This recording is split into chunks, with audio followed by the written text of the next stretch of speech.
पहाटे आम्ही 5:30ला निघालोत घरातून, कारण आमची जी ट्रेन होती ती 6:15ची होती, त्याच्यामुळे आम्ही लवकर निघालो होतो। आणि नाशिकला थोडासा पाऊस देखील झालेला होता आणि खूप थंड वातावरण होतं। मेन म्हणजे आमचा प्रॉब्लेम काय झाला, सुरुवातच खूप खराब झाली। उबेरची गाडी जी होती ती बुक होतच नव्हती, त्याच्यामुळे आम्हाला प्रायव्हेट रिक्षा करून जावं लागलं, कारण सकाळी मोठ्या गाड्या आपल्याला अवेलेबल होऊ शकत नाहीत। त्याच्यामुळे आम्ही रिक्षाने डायरेक्ट आता रेल्वे स्टेशनला पोहोचलेलो आहोत आणि आता काही मिनिटांनंतर म्हणजे थोड्या वेळातच ट्रेन येणार होती। हाय, हॅलो, नमस्कार, मी स्नेहा नवीन व्हिडिओमध्ये अगदी मनापासून स्वागत करते। तर आमच्या आता 5 मिनिटांमध्ये ट्रेन येईल, तर आम्ही आता निघालेलो आहोत। नाशिकचं वातावरण खूप छान असं दिसत होतं, कारण आम्ही स्टेशनवरून निघाल्यानंतर काही अंतरावरतीच खूप छान असं धुकं आणि एकदम फ्रेश असं म्हणजे वेगळंच काहीतरी वातावरण होतं, त्यामुळे मी थोडंसं शूट केलेलं आहे। आता सकाळचे 10 वाजलेत आणि आम्ही मुंबईमध्ये पोहोचलो आहे। CSTला आम्ही उतरणार आहोत, तर 5 ते 10 मिनिटांमध्ये आम्ही उतरू।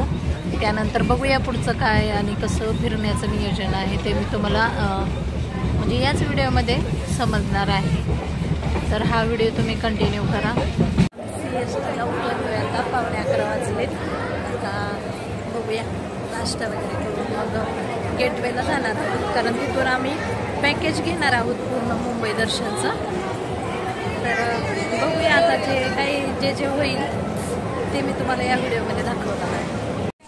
मुंबईला गेल्यानंतर आराम वडापाव खायची प्रत्येकाला हौस राहते, तर CSTच्या अगदी राईट साईडला हे आराम वडापावचं जे फेमस हॉटेल आहे ते या झाडाच्या म्हणजे बदामाचं अगदी समोर हे आराम वडापावचं हॉटेल आहे। वडापाव घेण्यासाठी गेलेले होते, त्याच्यामुळे माझे पप्पा आणि सईचे पप्पा गेले बसला बुक करायला ते दर्शनचं, आणि श्लोकचे पप्पा गेले वडापाव आणायला,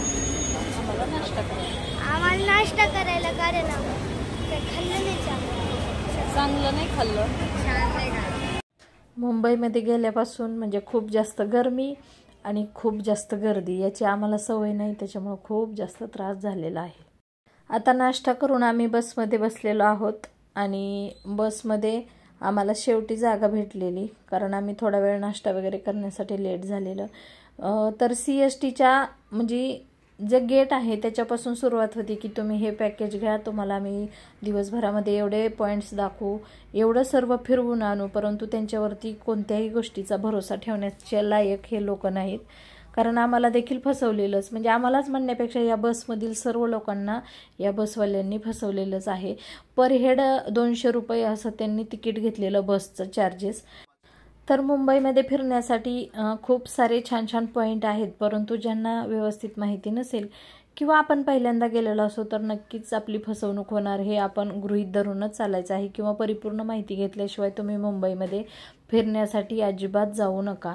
तर मेन म्हणजे राहिला जो विषय तो म्हणजे की या लोकांनी फिरण्यासाठी जे पर हेड 200 रुपये घेतले, त्या व्यतिरिक्त ते आपल्याला भाऊचा धक्का म्हणून एक पॉईंट आहे त्याच्यावरती घेऊन जातात, आणि म्हणजे तुम्हाला मुंबई फिरण्यासाठी एवढा खर्च आहे म्हणजे पर हेड 530 रुपये पुन्हा एक्स्ट्राचे ते चार्जेस लावतात, म्हणजे आपल्याला ते फिरायला घेऊन जातात, परंतु त्यांना ज्यामधून कमिशन भेटणार आहे अशा ठिकाणी ते पहिले घेऊन जातात, म्हणजे देवाचे जे देवस्थानाचे ठिकाण आहे ते शेवटी ठेवतात।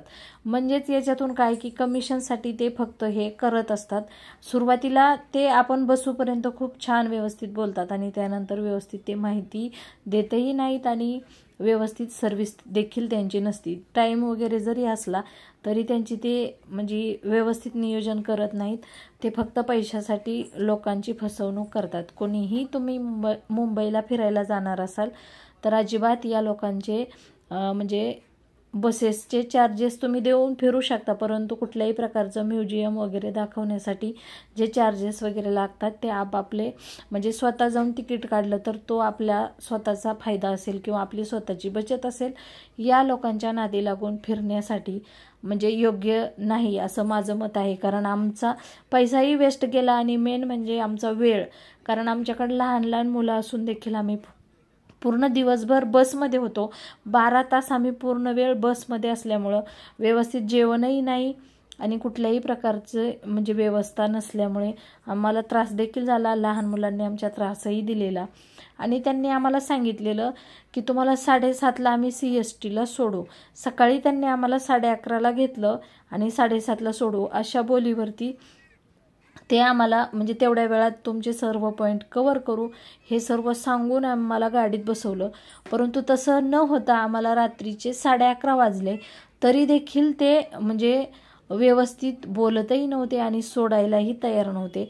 आम्ही थोडंसं म्हणजे त्यांचे जे पॉईंट्स आहेत ते पूर्ण कवर होण्याअगोदरच आम्ही उतरून घेतलं. त्यानंतर आम्ही रूम वगैरे केली कारण आम्हाला जेवणासाठी रात्रीचे 12:30 वाजले होते. म्हणजे हे लोक फक्त पैशासाठी लोकांची फसवणूक करतात. एवढंच मला सांगणं आहे. तुम्ही तुमच्या जबाबदारीवरती मुंबईला फिरायला जाऊ शकता.